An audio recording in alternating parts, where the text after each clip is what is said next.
Ceturtdien, 30. jūnijā Latvijas ārstu biedrībā notika cikla veselīgi produkti veselīgam dzīvesveidam pasākums Vēllaģījums Latviešu mājā un virtuvē.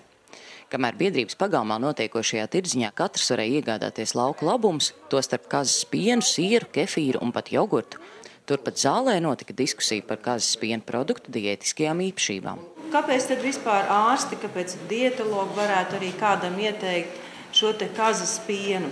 Pēc sastāva jau vairāk vai mazāk tomēr viņš ir diezgan līdzīgs govs pienam, bet kazas piena varbūt tāda liela priekšrocība sevišķi, ko ar prieku uzņem šādu te ziņu jaunās māmiņas, kurām ir mazi bērniņi.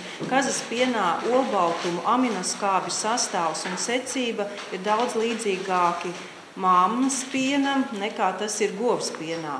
Un cik zināms, govs piens ir diezgan alerģisks, un tieši šī riska grupa ir šie mazie bērni, kuriem varbūt arī joprojām daudzās ģimenēs tiek baroti un ēdināti arī pirmā dzīves gadā ar govs piena ēdieniem, kas ļoti biežos gadījumos dod šīs te alerģijas. Šī te būtiskākā atšķirība ir taukos.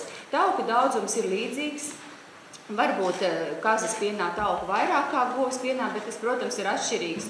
Gan kā šie dzīvnieki ir audzēti, gan govis, gan kazas un ar ko baroti. Ir mazāks viestkābis un ir vairāk citas taukskābes, kas piedod tiešām šo te unikālo īpatnējo saudabīgo garšu, ko tiešām daži ļoti mīl, un tā ir. Kazas siers ir delikatese visā pasaulē, un citiem atkal tas ārkārtīgi nepatīk. Bet no šīs te taukskābes, jebkurā gadījumā lielākā daļa no taukskābēm ir piesātinātās, bet ir tie īpatnība, ka šie te tauki labāk uzsūcas un arī neizgulsnējas virsū tāds krējums kā pienam, jo ir mazāks tauku lotītes un viņas ir sajauktas kopējā masā un daudz labāk uzsūcās. Un tā būtu tā priekšrocība, kāpēc kazas pienu varētu lietot tie, kam ir kādas problēmas ar gremošanas traktu. Ka gan olbaltumvielas, gan minerālvielas labāk uzsūcās, jo olbaltumvielas ir citā formā. Tātad organisms daudz labāk izmanto olbaltumvielas un arī tās pašas minerālvielas, gan kalciju, gan arī dzelzi, piemēram. Tad vēl kazas piens ir pētīts, ka tam ir spēcīgas antioksidatīvās īpašības, jo tur ir cinks un selēns. Ir lizocīms, kam ir tāda antipretmikrobu iedarbība, un arī daudzas bioloģiski aktīvas vielas, kas sekmē dabīgo imunitāti.